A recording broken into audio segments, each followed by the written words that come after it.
बिस्मिल्लाहिर्रहमानिर्रहीम। बच्चों, कैसे हैं आप लोग? आज हम बीएससी या एडीएस थर्ड ईयर मैकेनिक्स का जो पोर्शन हम कर रहे हैं उसमें ग्रेविटेशन वाला जो चैप्टर नंबर 5 है उसका आज हमारा लेक्चर नंबर 12 है।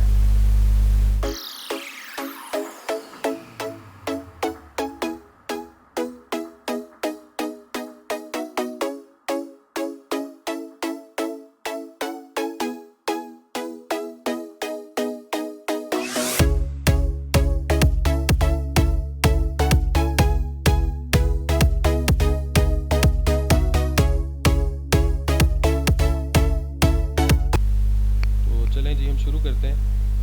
एक्सरसाइज प्रॉब्लम्स हैं आज। इसमें सबसे पहला प्रॉब्लम है जो इस वक्त सामने आपको नज़र आ रहा है।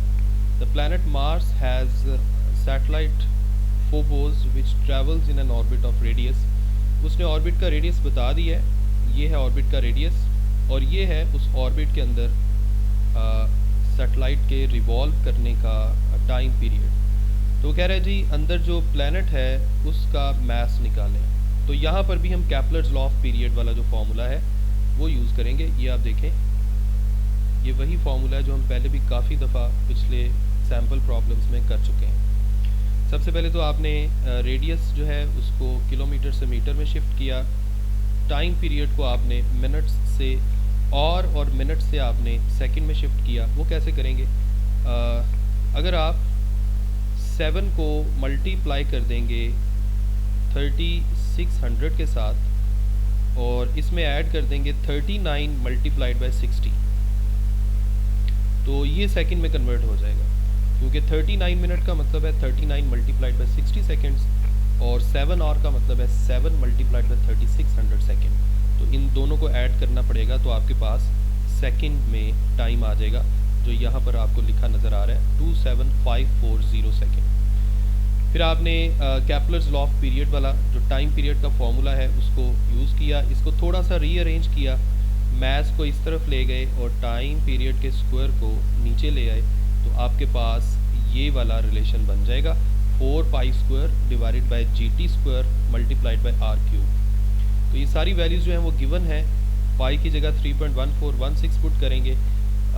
इसी तरह R क्यूब की जगह ये डिस्टेंस जो था ऑर्बिट का जो रेडियस था उसकी वैल्यू पुट की और नीचे टाइम पीरियड की जगह ये जो सेकंड में हमने कन्वर्ट किया था टाइम पीरियड, ये सारा कुछ पुट करके जब आप इसको सॉल्व करेंगे तो आपका ये आंसर आ जाएगा। प्रॉब्लम नंबर 2 में वो कह रहा है determine the mass of earth from the period. ये भी बिल्कुल वैसा ही है। इसमें भी हमने टाइम पीरियड ऑफ रेवोल्यूशन और रेडियस ऑफ ऑर्बिट इनको यूज़ करना है। Radius of moon orbit given है और टाइम पीरियड जो है वो भी गिवन है। तो सबसे पहले तो आपने रेडियस की जो वैल्यू है उसको आपने मीटर में कन्वर्ट किया 10⁻³ से मल्टीप्लाई करके। जब आप 10⁻³ से मल्टीप्लाई करेंगे तो 10⁵ की जगह पर 10⁸ आ जाएगा। इसी तरह टाइम पीरियड की जो वैल्यू है उसको डेज़ की बजाय सेकंड में कन्वर्ट किया। वो आप कैसे करेंगे? ये भी बड़ा इजी है। 1 डे का मतलब होता है 24 आवर्स और एक आवर में होते हैं 3600 सेकेंड। तो इसका मतलब है आप 27.3 को अगर मल्टीप्लाई कर दें 24 मल्टीप्लाइड बाई 3600 से, तो आपके पास जो टाइम की वैल्यू है वो सेकंड में शिफ्ट हो जाएगी और ये आंसर आएगा। तो दोबारा से बिल्कुल वही फॉर्मूला है जो आपने ऊपर यूज़ किया है मास ऑफ प्लैनेट निकालने के लिए, सेम वही फॉर्मूला है और उसमें सिर्फ और सिर्फ वैल्यूज़ चेंज करके आपने पुट कर दी हैं। इसके बाद प्रॉब्लम नंबर 3 है। इसमें वो कह रहा है if a pendulum has a period of 1 second at equator. Last time मैंने आपको बताया था कि इक्वेटर का क्या मतलब है, आप सबको पता चल गया था। इक्वेटर और पोल का क्या मतलब है मैं फिर आज भी दोबारा से बता देता हूँ। फर्स्ट करें ये अर्थ का ग्लोब है। अर्थ जो है अपने जिस एक्सिस के इर्द गिर्द घूमती है इसे पोलर एक्सिस कहते हैं। इसके एक तरफ नॉर्थ पोल और दूसरी तरफ साउथ पोल होता है। अगर हम अर्थ को 2 इक्वल पार्ट्स में डिवाइड करें इस तरह से कि एक पोल दूसरी तरफ और दूसरा पोल एक तरफ हो जाए, तो ये जो सबसे बड़ा सर्कल हमें नज़र आता है चारों तरफ, इसे बोलते हैं इक्वेटर।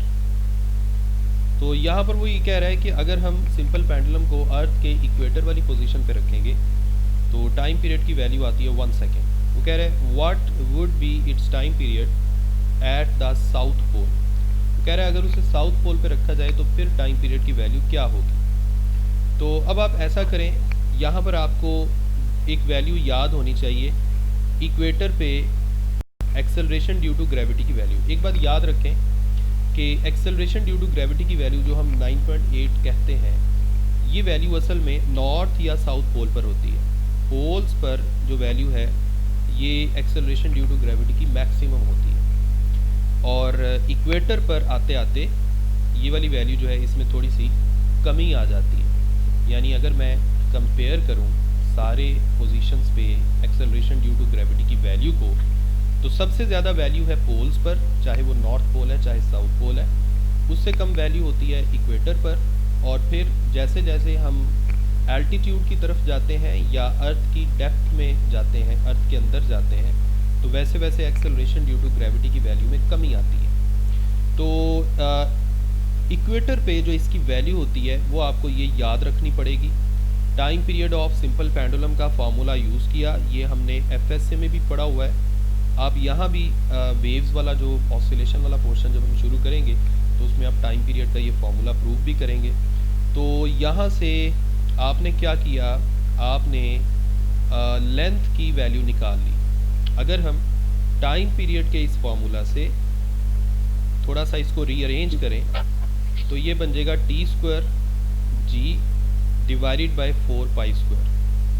अगर आप दोनों तरफ स्क्वायर करके रीअरेंज करें तो आपके पास लेंथ का ये फॉर्मूला आ जाता है। ठीक है, लेंथ के इस फॉर्मूला में आप सारी वैल्यूज़ को पुट कर दें तो आपके पास लेंथ ऑफ सिंपल पेंडुलम आ जाएगा।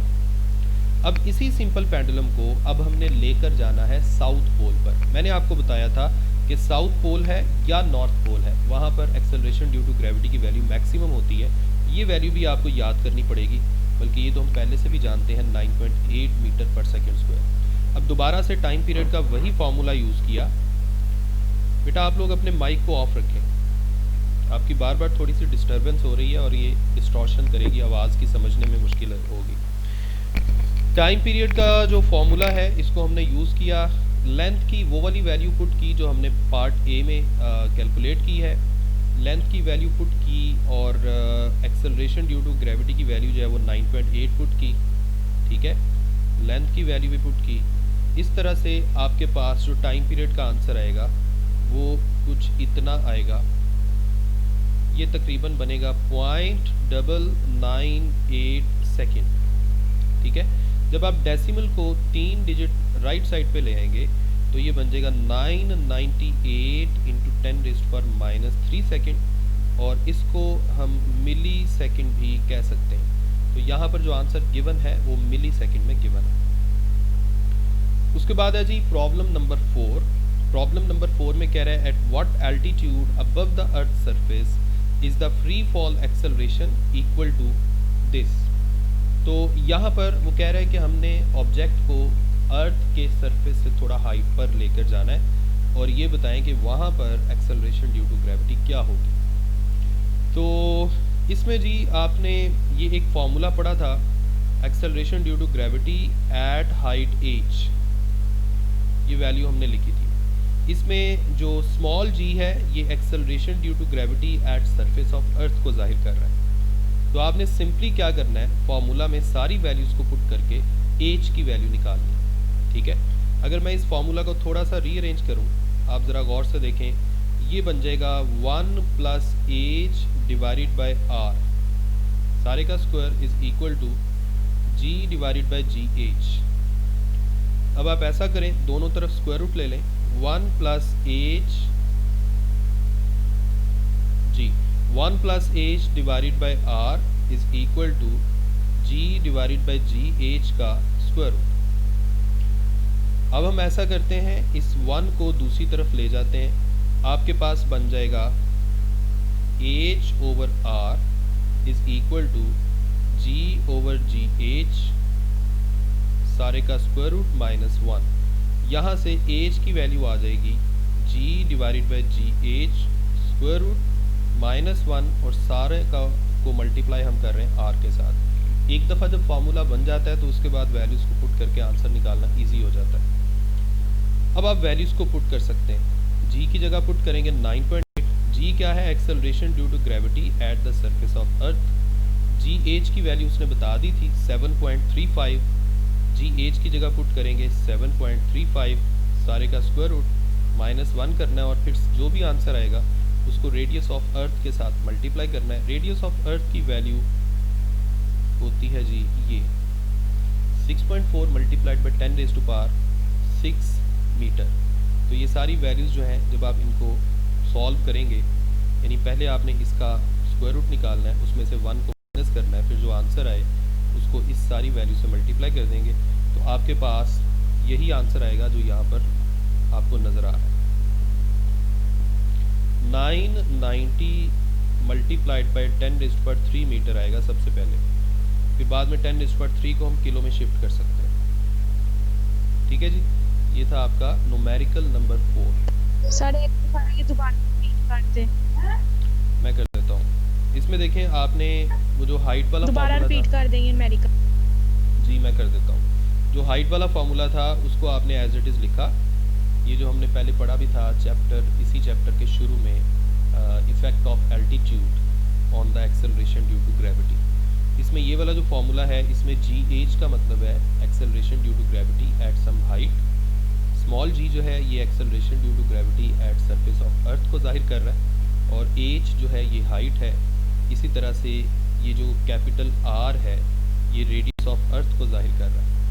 आपने सिंपली क्या किया, थोड़ा सा रीअरेंज किया, इस सारे फैक्टर को उस तरफ ले गए, जी एच जो है इसको नीचे ले आए तो आपके पास बन गया ये। अब यहाँ से आपने क्या किया, दोनों तरफ स्क्वायर रूट ले लिया। जब दोनों तरफ स्क्वायर रूट लिया तो आपके पास ये नीचे वाली वैल्यू आ गई, यहाँ स्क्वायर रूट आ गया और ये स्क्वायर ख़त्म हो गया। फिर आपने क्या किया, आपने यहाँ पर इस 1 को दूसरी तरफ मूव कर दिया, 1 यहाँ पर आकर क्या हो जाएगा माइनस। फिर आप ये जो रेडियस था जो यहाँ पर डिवाइड हो रहा था इसे यहाँ लाकर आपने मल्टीप्लाई कर दिया। जब आप मल्टीप्लाई कर देंगे तो वो ब्रैकेट लगकर सबके साथ मल्टीप्लाई होगा और एंड पर आपने वैल्यूज़ को पुट कर दिया। ये है acceleration due to gravity at the surface of earth, this is acceleration due to gravity at height h। ये उसने वैल्यू बता दी थी। इनकी रेशो लेंगे, स्क्वायर रूट लेने के बाद 1 माइनस करेंगे और बाद में ये जो बाहर रेडियस ऑफ अर्थ है इसके साथ मल्टीप्लाई कर देंगे तो आपके पास आंसर आ जाएगा 990 मल्टीप्लाइड बाई 10⁻³ मीटर। इसको आप किलोमीटर में भी लिख सकते हैं, 990 किलोमीटर। तो ये आंसर है जो उसने इस तरह से फाइंड किया है। मैंने पहले फार्मूला बनाकर बाद में वैल्यूज़ को पुट करके फाइंड किया। असल में जब पहले फार्मूला बना लेते हैं तो ये ज़्यादा इजी मेथड है। तो ज़ाहिर आपको मेरा ख्याल लग रहा होगा कि ये थोड़े से ज़्यादा स्टेप्स हो गए, लेकिन ये इजी लगता है। प्रॉब्लम जी समझ आ गई है इसकी, पता चल गया आपको? जी सर। ओके, प्रॉब्लम नंबर 5 में देखें, वो कह रहे हैं show that on a hypothetical planet having half the diameter of earth. कह रहे हैं जिस प्लैनेट की हम बात कर रहे हैं उसका डायमीटर अर्थ के मुकाबले में हाफ है, दी एक्सेलरेशन ऑफ, और साथ ही साथ डेंसिटी जो है वो डबल है। डायमीटर कितना है? हाफ, और डेंसिटी है डबल। तो कह रहे हैं आप साबित करें कि एक्सेलरेशन ऑफ फ्री फॉल यानी acceleration due to gravity is same as on the earth. वो कह रहा है कि आप प्रूव करेंगे जितनी एक्सेलरेशन ड्यू टू ग्रेविटी की वैल्यू अर्थ के ऊपर होती है उतनी ही उस प्लैनेट के ऊपर होगी जिस प्लैनेट का डायमीटर डबल है और डायमीटर हाफ है और डेंसिटी अर्थ के मुकाबले में डबल है।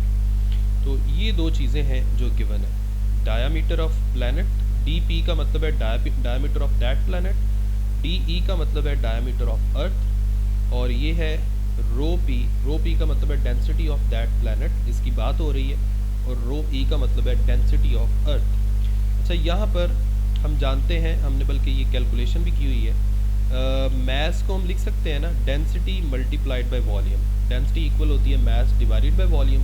वॉल्यूम उस तरफ चला गया तो ये मैस बन गया।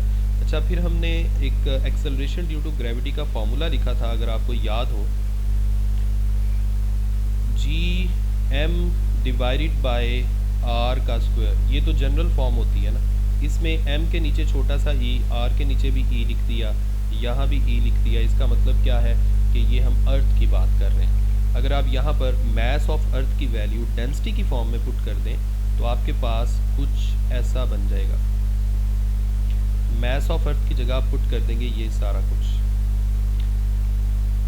Density of earth 4/3 pi R E का क्यूब। अब ये जो नीचे आर ई का स्क्वायर है ये आर ई क्यूब से कैंसिल हो जाएगा, ऊपर सिर्फ एक आर ई बच गया। आपके पास फाइनल जो वैल्यू बनेगी एक्सेलरेशन ड्यू टू ग्रेविटी की वो आएगी जी 4/3 रो ई कैपिटल जी पाई आर ई। ठीक है, अब हम ये भी जानते हैं कि रेडियस जो है ये डायामीटर का डबल होता है, तो हम रेडियस की जगह डायामीटर का हाफ पुट कर सकते हैं। सॉरी, रेडियस डायामीटर का हाफ होता है, डबल मैंने गलती से कह दिया, डायामीटर का हाफ होता है। अब जब आप ये डायामीटर की फॉर्म में वैल्यू पुट करेंगे तो ये वाला 2 इससे कैंसिल होगा, आपके पास बचेगा 2/3 रो ई जी पाई डायामीटर का हाफ। अब ये आपके पास फाइनल वैल्यू आ गई जो यहाँ पर आपको नज़र भी आ रही है ये। ठीक है, 2 pi rho E capital G D E divided by 3। अब जिस प्लैनेट की हम बात कर रहे हैं उसका उसकी जो डेंसिटी है वो अर्थ के मुकाबले में कितनी है, डबल, और डायमीटर अर्थ के मुकाबले में कितना है, हाफ। तो बड़ा आसान है, अगर आप इसी फार्मूला को उस प्लैनेट के लिए लिखेंगे तो जहाँ जहाँ ई लिखा हुआ था वहाँ वहाँ पी आ जाएगा। पी का मतलब क्या है, ये उस प्लैनेट की बात हो रही है जिस प्लैनेट पर हम एक्सेलरेशन ड्यू टू ग्रेविटी की वैल्यू फाइंड करना चाहते हैं। अब हमने शुरू में डाटा में लिखा था कि रो पी यानी उस प्लैनेट की जो डेंसिटी है वो अर्थ की डेंसिटी का डबल है। फिर हमने ये भी लिखा था उस प्लैनेट का जो डायामीटर है वो अर्थ के डायामीटर का हाफ है। तो आपने ये दोनों वैल्यूज़ जो हैं यहाँ पर पुट कर दी। ठीक है, जब वैल्यूज़ पुट कर देंगे तो हमें पता चलेगा कि ये जो नीचे 2 आया है ये ऊपर वाले 2 से कैंसिल हो गया और कोई फ़र्क नहीं पड़ा, बाकी सारी वैल्यूज़ वही हैं, 2 pi rho E G D E divided by 3। और यही acceleration due to gravity on the surface of earth का फॉर्मूला है। यानी हमने प्रूव कर दिया कि अगर डेंसिटी प्लैनेट की अर्थ के मुकाबले में डबल है और डायामीटर हाफ है तो वहाँ भी एक्सेलरेशन ड्यू टू ग्रेविटी उतना ही होगा जितना यहाँ पर अर्थ पे है। ठीक है, आपको यहाँ तक क्लियर हो गया?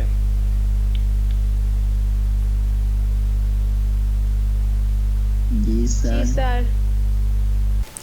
अच्छा जी, इसके बाद है आपके पास प्रॉब्लम नंबर 6। प्रॉब्लम 6 में वो कह रहा है a comet moving in an orbit centricity. अच्छा, एक कॉमेट है जो सन के इर्द गिर्द जो है वो रिवॉल्व कर रहा है। आप समझ लें कि एक छोटा सा मैस है जो सन के इर्द गिर्द रिवॉल्व कर रहा है और जिस एलिप्टिकल ऑर्बिट में रिवॉल्व कर रहा है उसकी एसेंट्रिसिटी ये है, has a speed this, speed उसकी इतनी है when it is most distant from the sun, यानी जब वो सन से फारदेस्ट डिस्टेंस पे होता है तो तब स्पीड इतनी है। हमने बताना है जी find its speed when it is closest to the sun, यानी हमने तब उस स्पीड बतानी है जब वो सन के करीब तरीन है।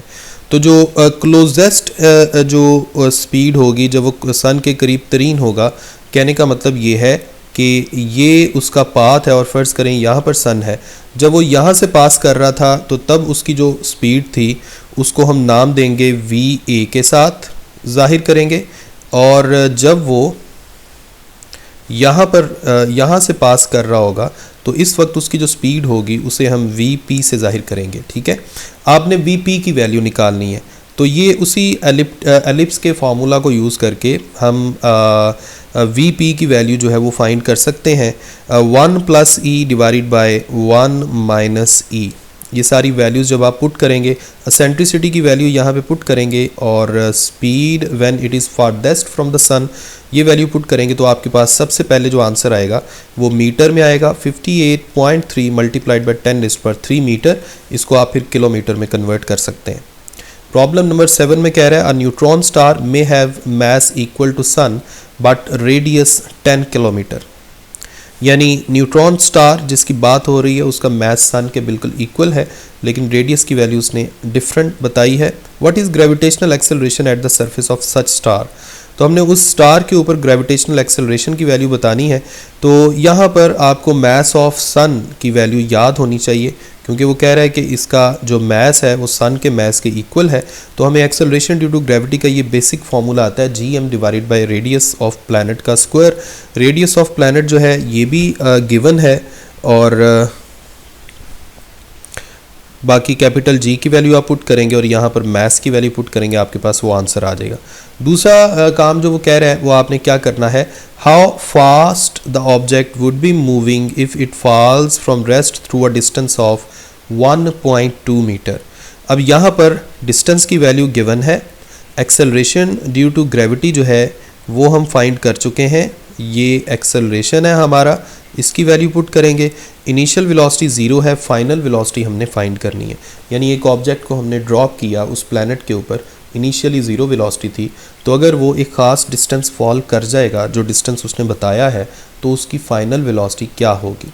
ठीक है, तो यहाँ पर थर्ड इक्वेशन ऑफ मोशन हम यूज़ कर सकते हैं, 2as is equal to v f square minus v i square होता है। ए की जगह आपने acceleration due to gravity put कर दिया उस स्टार के लिए जो अभी हमने थोड़ी देर पहले फाइंड की है वैल्यू।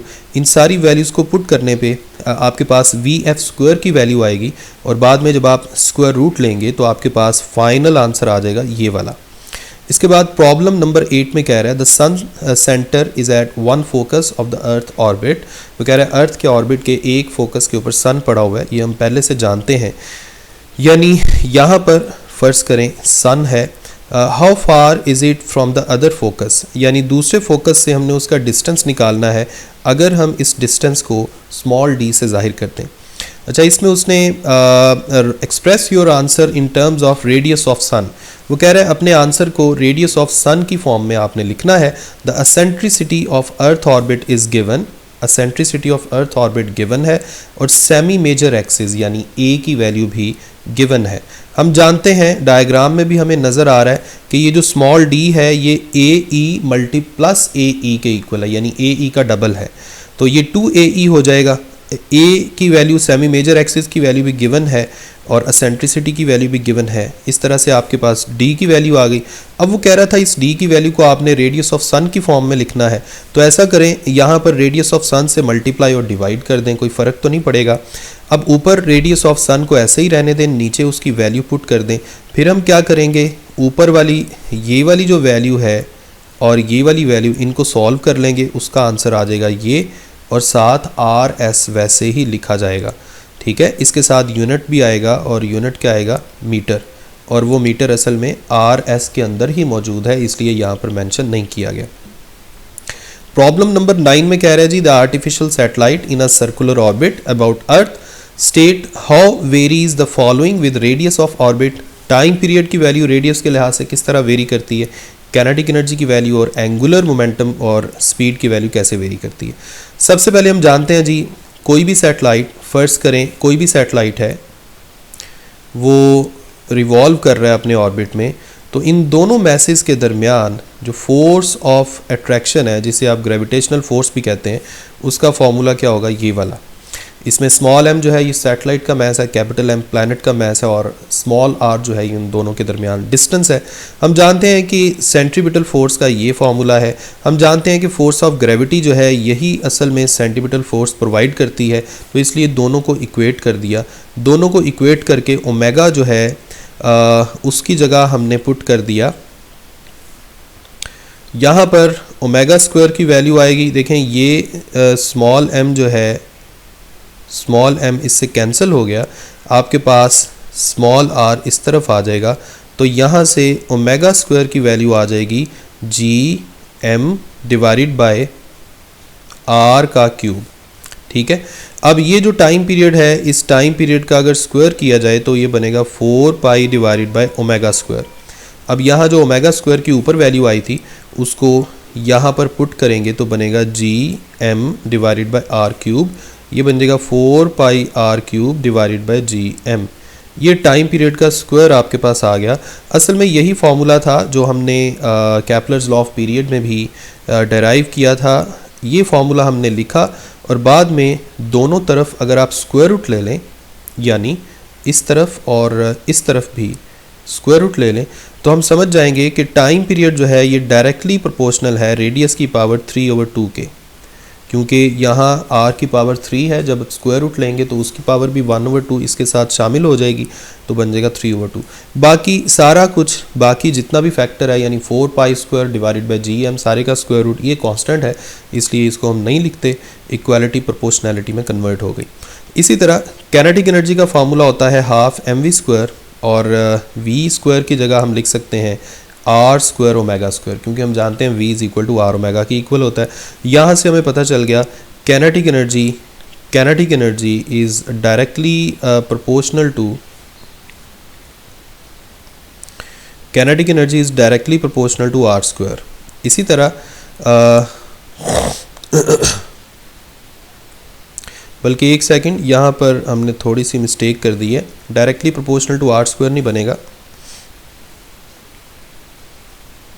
ओमेगा की वैल्यू तो हमने शामिल नहीं की, क्योंकि ओमेगा भी आर के ऊपर डिपेंड कर रहा है ना। तो ये जो ओमेगा स्क्वायर था इसको यहाँ पर शामिल कर लें तो आपके पास बन जाएगा half m r square, omega square की जगह आ जाएगा G M divided by are cube, G capital M divided by are cube. ये इससे कैंसिल हो जाएगा, आपके पास बन जाएगा ये, ठीक है जी। नीचे 2 भी आएगा, G m m divided by 2r। और काइनेटिक एनर्जी जो है ये r के साथ इन्वर्सली प्रोपोर्शनल आ जाएगी। इसी तरह एंगुलर मोमेंटम के बारे में हम जानते हैं एम आर स्क्वायर ओमेगा। यहाँ भी इक्वेशन 1 को आप यूज़ करेंगे, ओमेगा की वैल्यू पुट करेंगे,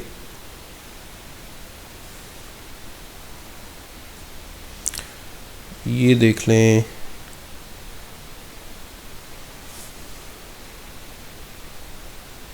ओमेगा स्क्वायर जो है उसकी वैल्यू पुट कर लेते हैं, ठीक है।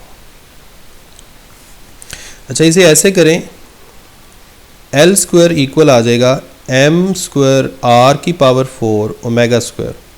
अब ओमेगा स्क्वायर किसके इक्वल था? ओमेगा स्क्वायर इक्वल था G M divided by are cube, G M divided by are cube. ये एक इससे कैंसिल हो गया। अब ऐसा करते हैं, दोनों तरफ स्क्वायर रूट ले लेते हैं, स्मॉल एम ऐसे ही आ जाएगा, आर का स्क्वायर रूट हो जाएगा और जी एम का भी स्क्वायर रूट हो जाएगा। कुछ इस तरह से ये रिलेशन बनेगा, ठीक है। तो ये आपके पास स्मॉल एम को भी अगर आप स्क्वायर रूट के अंदर लेके जाना चाहते हैं तो उसका फिर स्क्वायर करना पड़ेगा, तो आपके पास ये रिलेशन बन जाएगा एंगुलर मोमेंटम का। और एंगुलर मोमेंटम जो है ये स्मॉल आर के स्क्वायर रूट के साथ फिर डायरेक्टली रिलेटेड नज़र आ रहा है। इसी तरह स्पीड के लिए आप एंगुलर मोमेंटम वाला ही रिलेशन यूज़ कर सकते हैं, L over m r, V is equal to L over m r है ना, और L की वैल्यू तो हम निकाल चुके हैं, G m square r into capital M divided by m r है, तो इसको भी स्क्वायर रूट के अंदर ले जाएं, बन जाएगा एम स्क्वायर आर स्क्वायर। ये इससे कैंसिल हो गया, एक आर कैंसिल हो गया, आपके पास आ जाएगा G M divided by are का स्क्वायर रूट। तो ये आपके पास वेलोसिटी जो है वो इन्वर्सली प्रोपोर्शनल आ गई रेडियस की पावर 1/2 के साथ, या रेडियस का स्क्वायर रूट के साथ, ठीक है। तो ये था आपका ये वाला न्यूमेरिकल। इसके बाद आप देखें आखिरी और 10वां जो न्यूमेरिकल है, इसमें वो कह रहा है the sun and earth exert a gravitational force on the moon. Sun भी मून पे ग्रेविटेशनल अट्रैक्शन लगा रहा है और अर्थ भी लगा रही है। तो वो कह रहा है जी कि आपने सन की ग्रेविटेशनल पुल और अर्थ की ग्रेविटेशनल पुल की रेशो निकालनी है। दोनों फोर्सेस की आपने क्या निकालनी है? रेशो, ठीक है। साथ ही साथ उसने सन और मून का जो डिस्टेंस है वो भी बता दिया है और अर्थ और मून का डिस्टेंस भी बता दिया है। The message of sun and earth, ये भी उसने बता दी है। वैसे ये वैल्यूज़ आपको याद भी होनी चाहिए। तो ये सारी वैल्यूज़ लिख ली। अब हम ऐसा करते हैं कि सबसे पहले force of attraction due to sun निकालते हैं। ये आएगी capital G, mass of sun, mass of moon divided by radius, या वो जो डिस्टेंस है सन और मून का जो डिस्टेंस है उसका स्क्वायर। इसी तरह force of attraction due to earth, ये आपके पास आ जाएगी capital G, mass of earth, mass of moon divided by radius of, वो जो डिस्टेंस था अर्थ मून का जो डिस्टेंस था उसका स्क्वायर।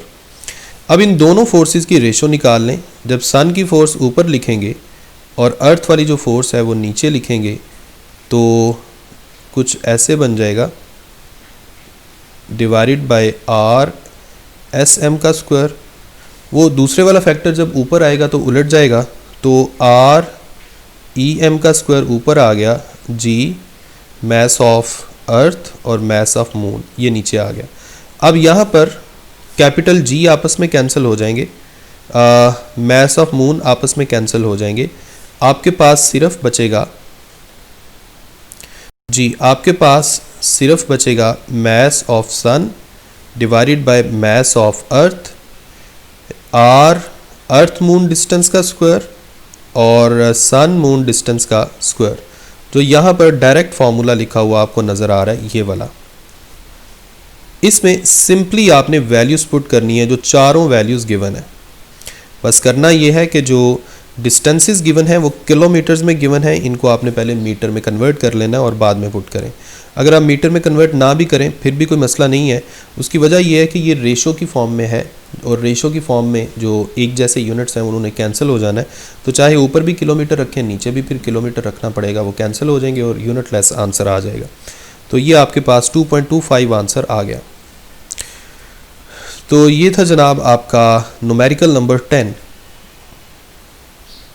ठीक है, मैं आपको एक नज़र ये सारे जो न्यूमेरिकल्स हमने किए हैं 10 के 10, ये आपको एक नज़र दिखा देता हूँ। ये सबसे पहला न्यूमेरिकल है, this is second one, third numerical, fourth numerical. जो कैलकुलेशन मैंने अलग से की हैं वो भी साथ आपको नज़र आ रही हैं।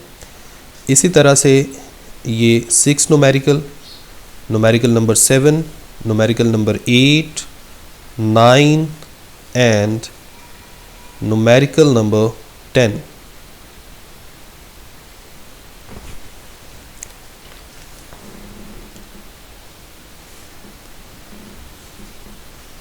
जी, उम्मीद करता हूँ कि आपको आज के लेक्चर की भी ठीक से समझ आ गई होगी। अपना ख्याल रखें, मुझे अपनी दुआ में याद रखें। अल्लाह हाफिज़।